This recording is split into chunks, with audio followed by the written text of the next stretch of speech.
Hi everybody, today we're going to be working on this Honda 250 XR dirt bike. Okay, so you cannot see the spark plug in this because of my bad lighting, but it's down here in the cylinder head. Before we even start though, I'm going to find that this fuel line is broken off right from the shutoff valve. So you can see when this gets turned on, out comes the gas. This is why this bike's not running, I think. Okay, so here's our fuel line that is in question. You can see that the end of this thing has been dry rotted and just broke off. I think this is why this bike's not running. Okay, so I just went ahead and chopped this brand new chunk of fuel line to replace this piece. Let's just put it on the bike now. Okay, now that we have the piece of fuel line installed, let's just go ahead and crank this thing, see if it wants to start or not.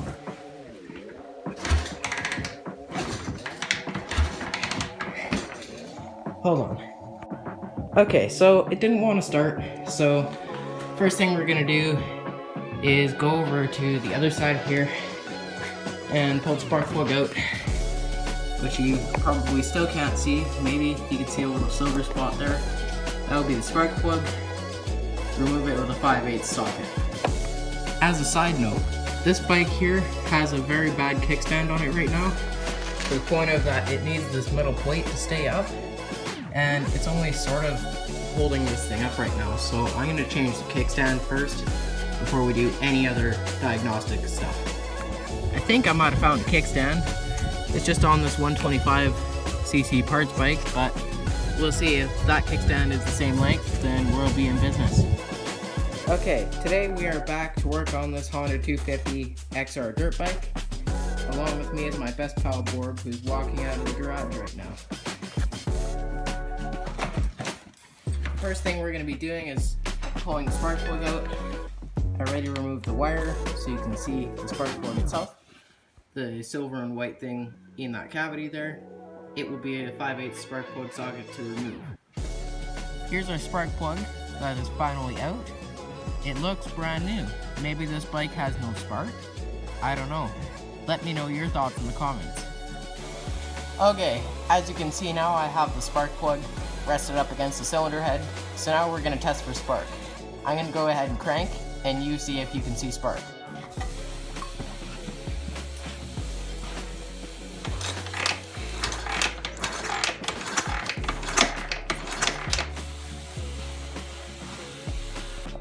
Okay, so as you guys saw, there was obviously spark there. You can see that little white thing dancing around inside the end of the plug. That was the spark, so that means that this engine has spark, and it should run if we have good fuel in it. Now, I just think it's going to be a plugged up carburetor, so now we're just going to get into tearing everything off the bike to get at the carburetor.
Okay, so now we have the carburetor off this dirt bike.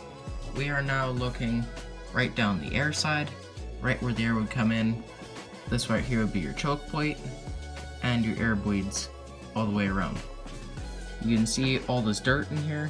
That shouldn't be there. This is a problem. Just to be clear, the choke is on the front of the carburetor, and in this case, the throttle is at the back here. So you can see when I move the throttle, opens and closes the valve, allowing more fuel from the jet to get into the air system. Okay, so the first part we're going to be doing to be taking apart this carburetor is taking off the 3 corner screws, this one, that other Phillips right there, and that one down below. But before we do that, we're going to be pulling this main plug out, just to be sure that there's no gas in the float bowl. Okay, so now that I cracked this plug loose, we're just going to spin it out and see what we find inside.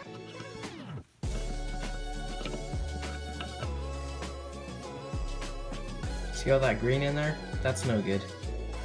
See the yellow on the threads? That's also not good. Look on the inside of this carburetor. That's gross. Next, we're going to take the 3 corner screws out with the Phillips screwdriver.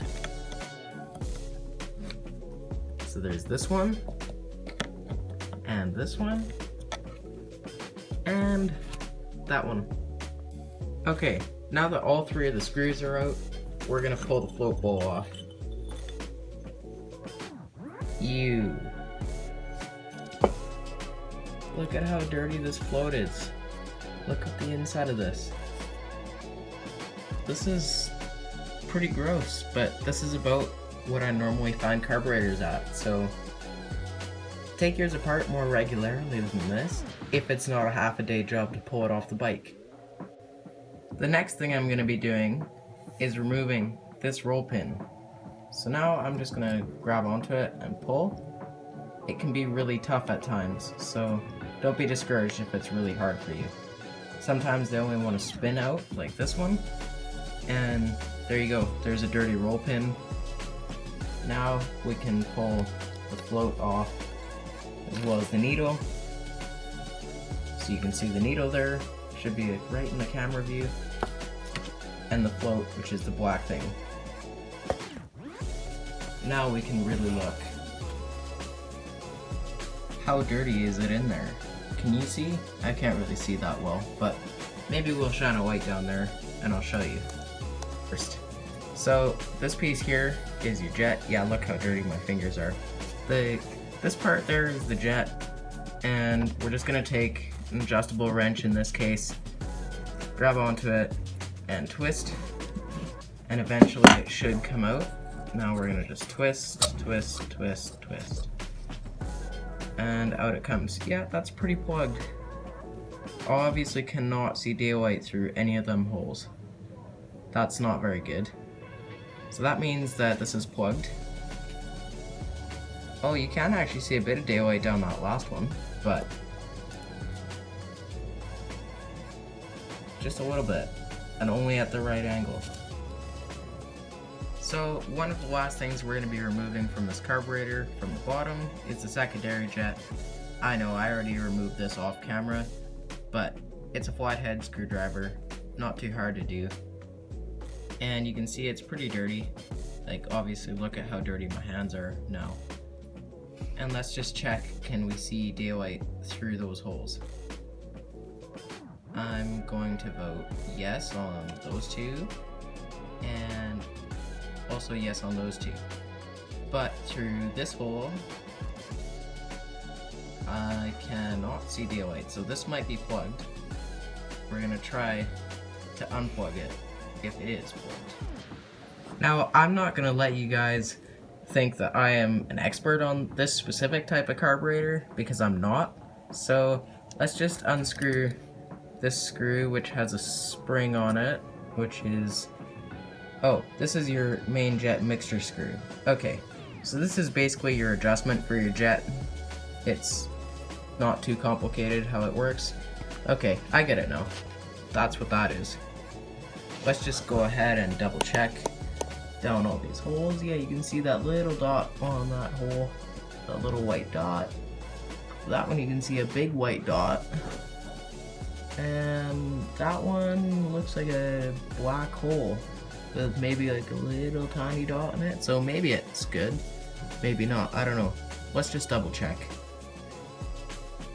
So to double check whether your main jet hole, which is this one, is flowing or not, we're just gonna go ahead and open the throttle, and we're gonna see if we can see a change in that hole.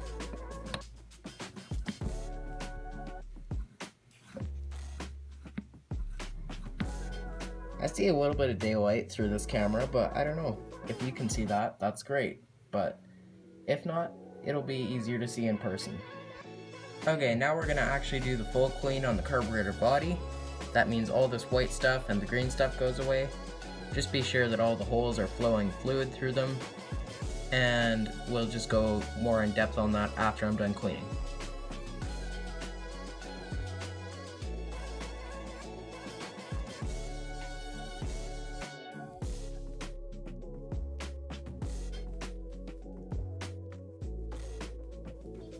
Kitty, you gonna come help with the carburetor? Okay, stop licking this paw. This looks sore. Don't lick that. You wanna come help me with the carburetor? I guess the answer is no, hey? Okay. Okay, so we just got back from cleaning all the carburetor parts after I dropped them all down the deck. As you can see, this float bowl is looking better, but there's still a bunch of black and green stuff in there, so it might have to come apart again in the future. Depends if this engine decides to suck it all up or not. The main carburetor body is the same story. There's still a bit of green stain here and there, but it's better than the float bowl, and it's pretty okay. The main jet is now cleared out to where you can see through the holes, and everything else is just kind of cleaned up.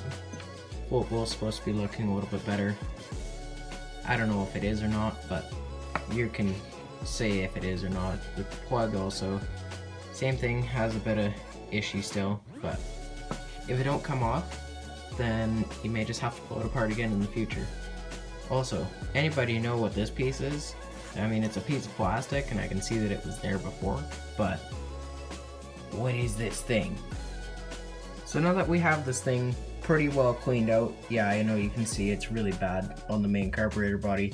It will need more cleaning in the future, possibly, depending on if this engine decides to suck it all up or not. But to start with, we are just going to talk about where we are spraying brake cleaner or other carburetor cleaner into this carburetor. So the very first spot you're going to be wanting to spraying brake clean is in the fuel inlet. Just to be sure that fuel can flow down through here and out the seat, which is this brass piece here. Brass circle, you'll see it. And then next you're going to want to spray fluid into here, which is your main jet hole. And be sure that it's coming out that basically where that brass metering rod is where you're going to want your gas come out. That's your main jet area. Secondary jet, same thing, just spray it up there. If it's coming through there, you're doing good. Air idle screw, as long as you can see that little white dot, which is daylight, because we have paper towel, it should be good as well. Okay, now we're just reassembling this carburetor, starting with the main jet, going right back in its hole, and twist it until it bottoms out with your fingers, and then snug it up with a 3/8 wrench, which would be this bigger section there, or a 5/16 wrench, which is down here. Okay, next thing you're going to want to do is take the secondary jet, jam it back in the hole where it came from, and twist it until it bottoms out, and snug it up between 1/8 and 1/4 of a turn with a flat screwdriver. Okay, the next thing that we're going to be doing is sticking this air idle screw into its hole and twisting until it bottoms out, and then we're going to back it out however many turns it was before it came out, because what you're supposed to be doing with this is twisting it until it bottoms out, but counting the turns. And remember or write down on a piece of paper, which is preferable, how many turns it came out before you, how many turns it took to bottom out before you pull it out. And I was really stupid and didn't do that, so now I gotta guess by my video footage, and I'm gonna guess somewhere around 2.5 turns. So we're just gonna do that now. Okay, so the next thing that we're doing is going to be putting the float in, but, oh, the needle fell out. Okay, so we're gonna be sticking this needle into the seat, which is kind of hard to do on camera without blocking it entirely, so sorry if I'm blocking the camera. We're gonna shove that in there and put this in. But here's the problem, is these have to be connected, which is this middle tab has to get hooked up there. So we pull this thing back out, grab it, flip this over because it's supposed to be this direction, slide this on like that so that it's connected.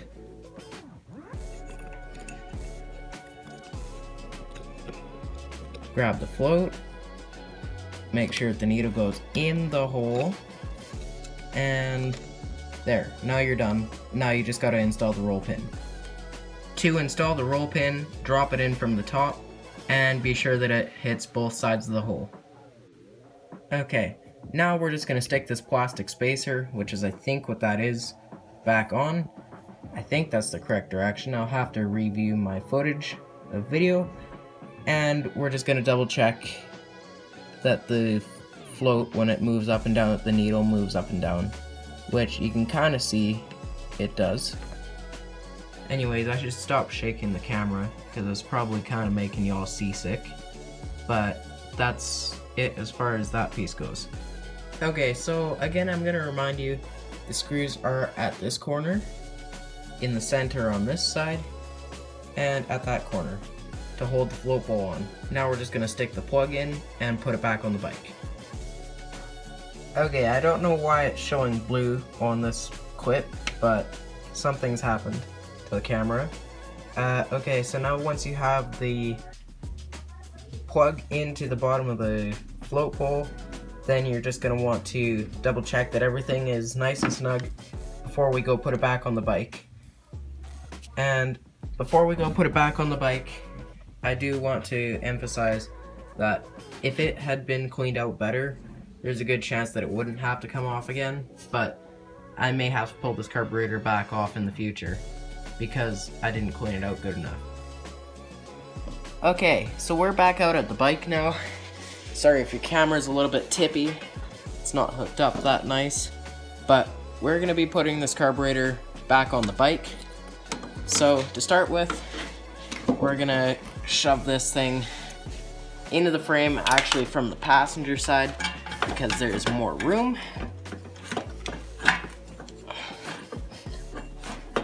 Give me a minute, it's a little bit hard to put in.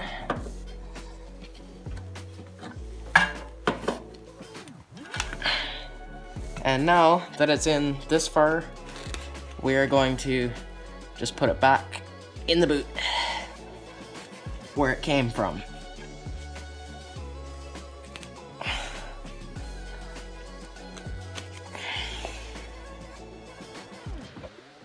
Okay, so how you're going to be able to tell if this carburetor is inside the boot all the way, which I know has been a big question for many of you that are on this channel. Maybe it's not, but there's a good chance that it is. On these, you're going to be wanting to figure out, you'll see the triangle thing up top there. You want that to be in the groove in the boot, like up top here. And if you see a groove on your carburetor, you want it basically right down the dead center of this hose clamp, if you can, when it's in the boot. Thank you for watching. Okay, so the bell crank that is in the view of the camera right now, which is what you will be seeing, this is your throttle, this whole bell crank assembly, and there are two cables. There's one for push and one for pull. So how are we gonna determine which one of these cables, this cable or this cable, came from which spot on this? I'm gonna give you a really quick answer.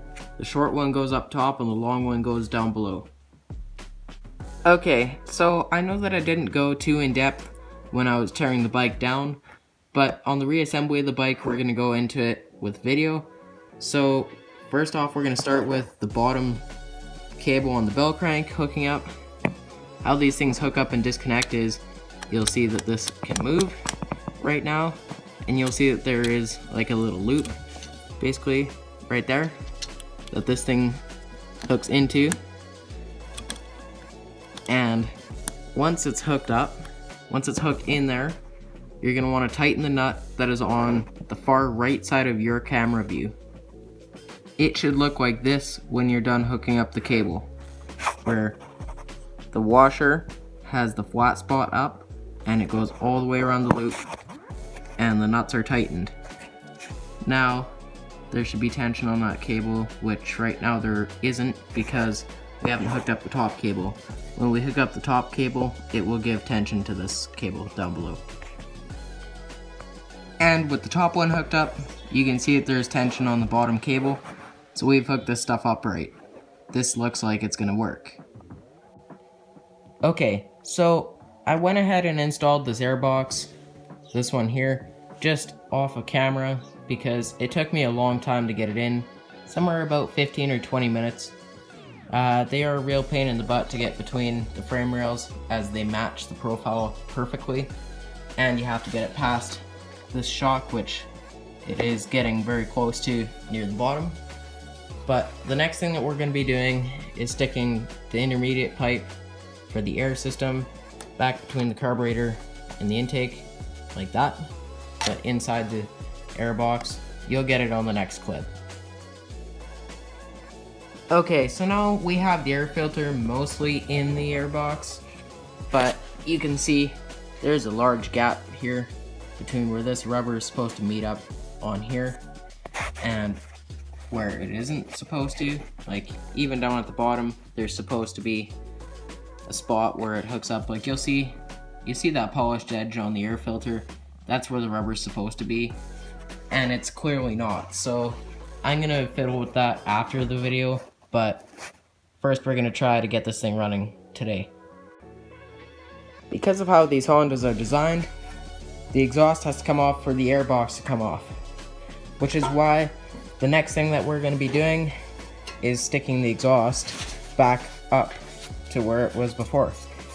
It's going to be this little chunk. You'll see where it's got the slits. It goes over top of that chunk. Just a minute. I'm going to put this on off film so that I can actually do this properly. Okay. Okay, so you can see how the slip fit sort of fits together like that, and the exhaust goes there. There's a clamp that comes off of here and goes there, but we'll be getting to that one last. First thing we're going to be getting at is this clamp, which is supposed to go over top of the slip fit connector, but right now it doesn't look like it's wanting to. So again, I'm going to put this on off camera so I can do this properly, and I will keep you updated as I can. So now that your slip fit connector is on, I know that mine is too far forward. It should be coming back a little bit, but I'll adjust that after we put the back pipe on, which is what we're going to be working on right now. So this is your two-piece clamp. Right now it is hooked together with like a hook on a slot type hold down, something like that. Anyways, whatever you would call it, leave it in the comments below. This bolt goes through this hole, which is between these two pieces, and that's how the back pipe gets held on. Just a minute, I'm going to put it on off camera. Okay, now that that's hooked up, there's the exhaust installed back on this bike. We're almost ready to try to fire it. Okay, now we've moved on to the driver's side of the bike again. One of the last things we're going to be doing before we fire this bike up, hopefully, is hooking up the fuel line, which is, you might be able to see it through there, maybe not. You should be able to see my finger, sorta. There's a little brass nipple there. We'll just see if we can get at it. A better angle underneath. Right there. That's your fuel nipple. That's where you're hooking your fuel line up. I'm gonna do that off camera as well. Okay, the last thing that we're gonna do before we try to fire this bike up is we're gonna put this fender back on because it's hanging down right now. And if this bike tips over when I try to start it, which it more than likely will because I suck with balance, if we tip over on this thing, it's gonna break. So I'm gonna start by just dropping it in right a bit sideways or all the way down past the tire apparently, and then pulling it back up maybe? I don't know, I'll show you off camera again. There we go, easy as pie. Not actually, because pie's delicious, but there we go. Now it's hooked up, and we can go ahead and turn the fuel on, which in this case is sideways, I think. It might be on reserve right now, but just be sure there's gas in the tank before you go to start. Okay, I'm gonna go try to start this bike. Let's see if I can tip it over or not. Flip the kickstart out. Oh, I don't want to say. Sorry, I'm really bad at starting bikes.